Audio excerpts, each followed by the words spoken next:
Dans une précédente vidéo, nous avions parlé du luxe et on s'était servi d'un échange entre une jeune chanteuse et mannequin congolaise nommée Teresa Boams et une internaute qui lui écrivait et qui lui disait un nombre de choses très problématiques. Dans cette vidéo, nous allons parler de la culture de la perruque que nous avons. Par nous, je veux surtout parler de beaucoup de femmes noires à travers le monde. Nous allons aussi aborder ce qui pousse beaucoup d'entre nous à vouloir détruire leur peau. Voilà, tout simplement. Il est très important que vous regardiez cette vidéo jusqu'à la fin, quitte à la mettre en vitesse x2. Beaucoup de personnes regardent 3 minutes de vidéo et vont faire des commentaires comme s'ils avaient, à partir de 3 minutes de vidéo, deviné tout ce qui a été dit par la suite dans la vidéo. Par exemple, dans la vidéo sur le livre mystique qui nous fait disparaître quand on le touche, il y a des gens, j'ai vu des gens m'insulter en commentaire que c'est ridicule de croire à ce genre de choses. Or, si la personne avait regardé entièrement la vidéo, cette personne se serait rendu compte qu'en plein milieu de vidéo, j'explique que c'est un concept, que c'est une fiction. La moindre des choses lorsqu'on fait un débat d'idées, c'est d'écouter avant de parler. Le programme de cette vidéo est simple. Arrêtez la victimisation et vous aider à vous reprendre en main. Pour les nouveaux, sur cette chaîne, on parle de culture africaine, d'actualité, de sciences humaines et on s'édifie sur un ensemble de choses qui nous permettent d'anticiper et d'être prêt à toute éventualité. Je vous encourage donc à vous abonner, à liker cette vidéo et à la partager, que ce soit en statut WhatsApp, sur Facebook ou même ailleurs. Ça fait toujours plaisir et c'est totalement gratuit. Pour ceux qui sont à la recherche de partenaires commerciaux dans différentes activités, la Sonowad International est une bonne option. Nous sommes en partenariat avec eux et un ensemble de choses dans notre domaine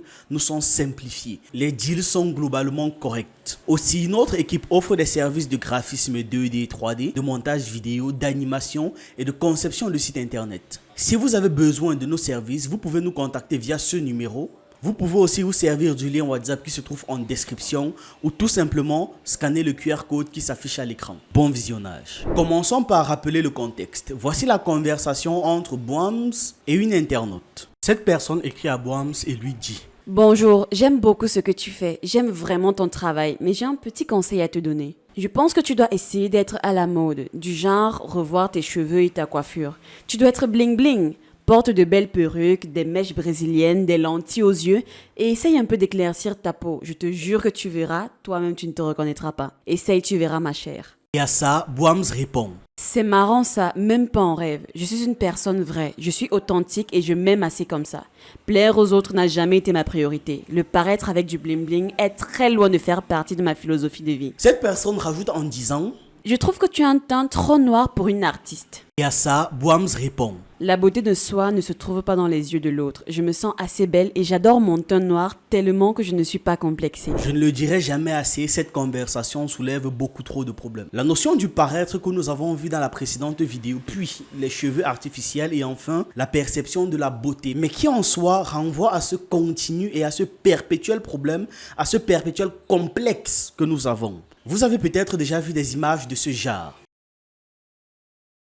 ou encore entendu parler d'un horrible phénomène qui consisterait à une partie de la population de ce monde, à eux, de faire des choses qui appartiennent à une autre partie de ce monde, aux gens comme nous, notamment les tresses et le bronzage. Est-ce qu'à la vue de ces images, vous êtes gêné, énervé ou agacé? Ces personnes n'ont pas le droit de faire ces tresses? Ou alors c'est de l'injustice? C'est une chose qui nous appartient à nous et à personne d'autre? C'est notre patrimoine et elles s'en approprient. À l'époque où ce comportement de certaines influenceuses de chez eux ont commencé à faire ça, je n'avais pas encore accès à l'information comme aujourd'hui. Donc je suis tombé sur cette polémique très tardivement. Malgré tout, je vais m'en servir pour expliquer à ces personnes-là qui estiment avoir le droit en tant que victime de faire tout et n'importe quoi, que ce n'est pas le cas. Donc regardons à nouveau ces images. Maintenant, regardons celle-ci. Je suppose que certains ne voient aucune anomalie à ces images, tellement elles ont l'habitude d'en voir. À toutes les personnes qui pourraient penser cela, sachez qu'il n'y a aucune différence entre les deux. Respectez-vous. À chaque fois, notre communauté crie quand on s'approprie notre culture. Mais s'il faut vraiment parler d'appropriation culturelle, qui le fait? Ces femmes avec les tresses africaines sont infiniment moins nombreuses que ces femmes avec les cheveux et les perruques lisses. On est d'accord là-dessus. Alors, vous allez peut-être me dire que oui, il y a un passif qui explique ce comportement, notamment cette période de l'histoire où les cheveux d'une certaine partie de la population étaient moqués, souillés, dévalorisés. Le physique d'une certaine partie de la population était souillé, moqué, dévalorisé. D'ailleurs, c'est parfois encore le cas aujourd'hui. Beaucoup de personnes nous expliquent que quand ils étaient petits dans le pays des locodermes, on leur faisait souvent des remarques sur leurs lèvres, leur peau, leurs yeux, leur nez, leurs fesses, ainsi de suite et ainsi de suite. Ce qui a fait en sorte que cette classe de la population brûle leurs cheveux pour ne plus être moqués, pour ne plus être remarqués, pour ne plus être pointés du doigt, insultés, etc., etc. Ce qui est totalement vrai, ça se comprend et ça s'explique d'un point de vue comportemental et sociologique. On ne va pas faire comme si on va oublier d'un claquement de doigts l'origine de ces comportements. Ce qui est encore d'autant plus énervant que lorsque une autre classe de la population, celle qui ne nous ressemble pas, le fait, là c'est acclamé. Lorsqu'on injecte les trucs dans les lèvres pour les gonfler, là c'est apprécié. Là on dit non, elle a révolutionné la mode, elle a fait X, elle a fait Y. Je comprends. Malgré tout, j'ai tout de même une objection. Qu'est-ce que notre génération fait dans ça? Notre génération qui a accès à l'information et qui voit le combat que nous sommes en train de mener sur tous les fronts et partout dans le monde. C'est quoi? Est-ce que ça ne vous concerne pas? Quand on parle de l'importance de l'éducation, de l'importance de la perception de soi, beaucoup de personnes essaient de nous expliquer que ça ne compte pas tant que ça, ou encore que ça peut facilement se contrer. Sachez que l'essentiel de votre vie et de votre façon de penser sera issu de l'éducation que vous aurez reçue entre 3 ans et 7 ans. Lorsqu'une femme dit à sa fille de 3 à 7 ans qu'elle est belle quand elle a les cheveux lisses, ou encore que sa maman décide de prendre l'initiative de brûler les cheveux de sa fille et ensuite lui dire tu es jolie comme ça, ou même de manière plus subtile, la maman idéalise les personnes qui ont les cheveux lisses, alors l'enfant aura beau avoir été par la suite dans n'importe quel autre environnement où on lui dira le contraire, ce sera trop tard. C'est déjà dans l'inconscient. Et dès qu'elle pourra, elle va brûler sa tête ou encore cacher ses cheveux avec du plastique. Voyez la chose de cacher ses cheveux avec du plastique là comme un geste très effrayant. C'est-à-dire, tu as tes cheveux sur ta tête, tu caches ces cheveux là, ensuite tu prends autre chose qui sont censés être des cheveux et tu les mets au-dessus de tes cheveux. Vous voyez, même exotériquement parlant, il y a un symbole qui se crée, n'est-ce pas? Le fait de s'écraser. C'est vraiment fascinant. Je vous conseille de vous pencher dessus. À un moment, et c'est là que je trouvais cette pratique vicieuse, c'est quand on m'a listé les raisons pour lesquelles beaucoup trop de femmes portent des perruques. J'ai posé la question une fois de savoir pourquoi est-ce que vous n'achetez pas alors des perruques de coiffure africaine, vous voyez? Et personne n'a su répondre. Voici le site internet de Jeune Afrique, où il est mentionné que l'industrie des perruques pèse 15 milliards. Et cette étude date de 2018. Aujourd'hui, je ne pense pas que ce chiffre ait particulièrement changé. J'aurais même tendance à dire que ça a peut-être gonflé, parce qu'entre-temps, en 2018, il y avait beaucoup de filles qui n'étaient pas majeures, qui aujourd'hui le sont, et qui ont les moyens de s'acheter des perruques. Donc on voit tout un pan du commerce comme ça, et d'ailleurs il n'y a personne qui se dit, tiens, je vais me lancer dans la vente de perruques africaines. Peut-être parce qu'ils se sont rendus compte que ça ne marche pas. Il est écrit dans cet article, et c'est particulièrement intéressant, il est écrit que en Inde, depuis des siècles, des millions de fidèles hindous rasent leur chevelure en guise de sacrifice aux dieux. En échange, ils espèrent obtenir une vie meilleure ou alors un miracle. Si traditionnellement les cheveux étaient brûlés, ils sont désormais collectés puis généralement vendus aux enchères afin d'alimenter une industrie qui pèse aujourd'hui 10 à 15 milliards de dollars. C'est du moins le chiffre qu'avance Georges Benjamin Chérian, directeur général de Raji Air International, l'une des nombreuses sociétés indiennes qui s'occupe de collecter les cheveux des temples. Cette société exporte depuis 39 ans dans 56 pays, principalement aux États-Unis et en Europe. Donc, des gens coupent leurs cheveux pour faire des offrandes, parce que oui, ce sont littéralement des offrandes, donc des sacrifices, quelque chose qu'on ne doit plus toucher, qu'on ne doit plus récupérer. Et nos chères sœurs mettent ça sur leur tête. Cet article est très intéressant et ça dit plein de choses. Je vous encourage donc à aller le consulter. Je vais peut-être mettre le lien en description si je n'oublie pas. Venons-en à la dépigmentation de la peau. Cette pratique qui est extrêmement dégueulasse, on va dire ça comme ça. L'utilisation des crèmes éclaircissantes a atteint des proportions inquiétantes en Afrique de l'Ouest. C'est comme si on prenait toute la poubelle dans un autre pays et qu'on l'amène ici en Afrique. Et contrairement à ce qu'on pense, ce qu'on appelle ici le ressal ne concerne pas que les femmes. Il y a des hommes, si tu les vois, tu sais que ça, c'est pas leur teint naturel. Mais de plus en plus, ce qui est dramatique, les enfants, certaines mères utilisent ces produits pour éclaircir la peau de leur enfant, pour harmoniser le teint dans la famille. Je suis à Dakar au Sénégal et je vais vous parler d'un phénomène qui a la peau dure.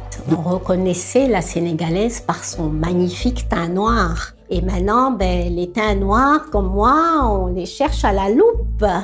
White, white, white, dans un pays de noirs.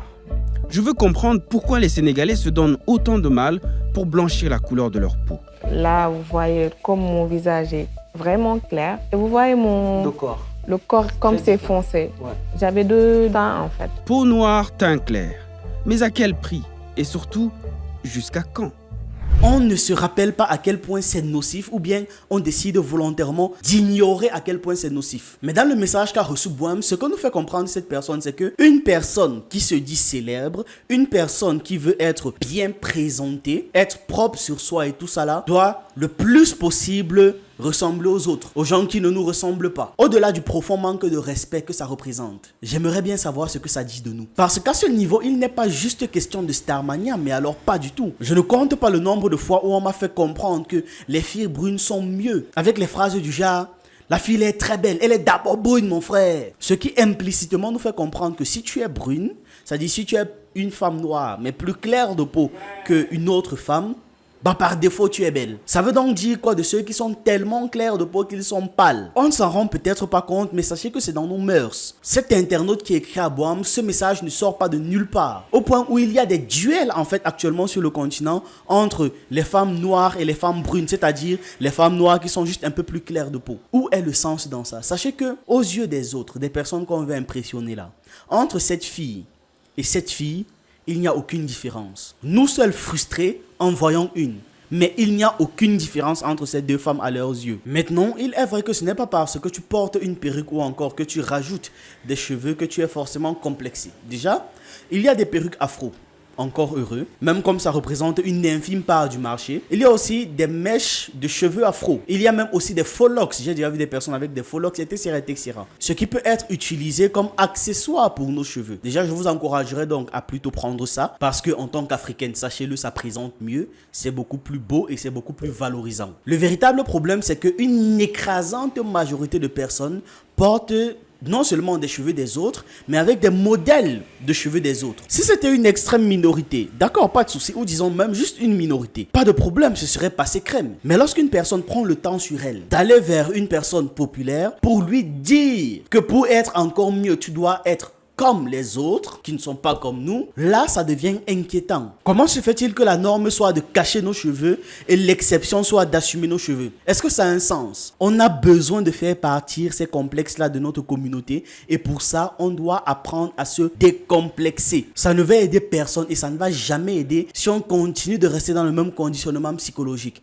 Oui, je porte des perruques tout le temps, mais j'aime mes cheveux. Où est donc le sens dans ça? Comment quelqu'un peut dire qu'elle porte ses perruques tout le temps, mais qu'elle aime ses cheveux? Si personne ne montre justement jamais ses cheveux, sachez qu'on va continuer à faire du surplace. Maintenant, on va revenir un peu sur la partie complexe. Le complexe que nous avons. Sachez que les gens là sont dans leur rôle, vous voyez. Ils sont dans leur rôle. Ils vont toujours jalouser ce que l'on fait. Toujours. C'est pas de maintenant que ça date. Ce que nous devons faire, c'est d'établir nos propres normes de beauté. Point à la ligne. On doit juste établir nos propres normes de beauté. Sachez que les normes de beauté en Corée, vraiment, ça ne m'intéresse pas du tout.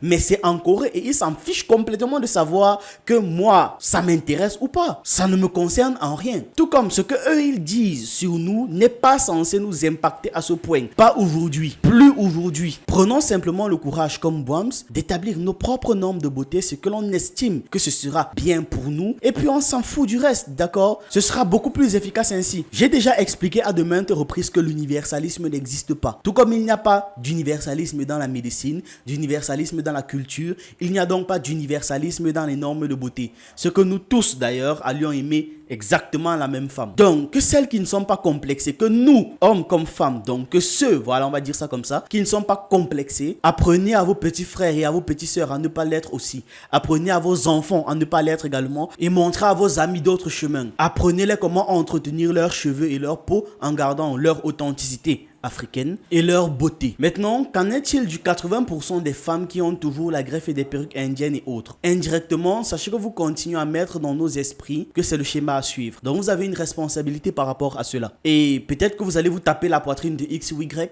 mais sachez que c'est une honte à vous. Bref, je ne suis pas là pour donner des leçons ou encore faire le beau. Juste que, à un moment donné, il faut qu'on se reprenne. C'est important. Ça devient trop facile de se lamenter. Ça devient trop facile de suivre pour suivre. Je n'ai jamais vu aucun animal se lamenter d'avoir d'avoir un prédateur. Tous les êtres de cette planète ont un prédateur et tous les êtres de cette planète sont des prédateurs pour d'autres êtres sur cette planète. Se contenter de revendiquer sans montrer une volonté de puissance, ça ne sert à rien. Toujours avec les phrases l'Afrique X, l'Afrique Y. Montrez donc ça dans chacun de vos gestes au quotidien. Avec les moyens que vous avez, et plus vous avez des moyens, plus vous les démontrez. Personne, et sachez-le, personne ne rendra la femme de ma communauté sa dignité en dehors d'elle-même. Même pas les hommes de ma communauté, même pas nous. Donc si vous ne vous respectez pas vous-même, ne demandez pas à d'autres gens de vous respecter. Continuez d'être des serpillères qui se prennent des kilomètres d'eux et ensuite venir se plaindre qu'on vous a utilisé, que tous les hommes que vous avez rencontrés vous ont utilisé, patati et patata. Respectez-vous, c'est la base. Je m'adresse à ce niveau particulièrement à notre génération. Si nous ne nous reprenons pas, sachez que les heures les plus sombres de l'Afrique ne sont même pas encore arrivées. Nous avons traversé l'esclavage et la colonisation, mais ce qui arrive est terrifiant. La révolution technologique qui arrive si nous ne sommes pas prêts, on risque définitivement de disparaître. Si ça ne vous effraie pas, pensez aux générations d'après. Je vais vous laisser avec cette question. À quoi servent les jeux dans la culture africaine? À se distraire, à apprendre à réfléchir, à laisser du temps libre aux parents ou alors à apprendre à vivre en société?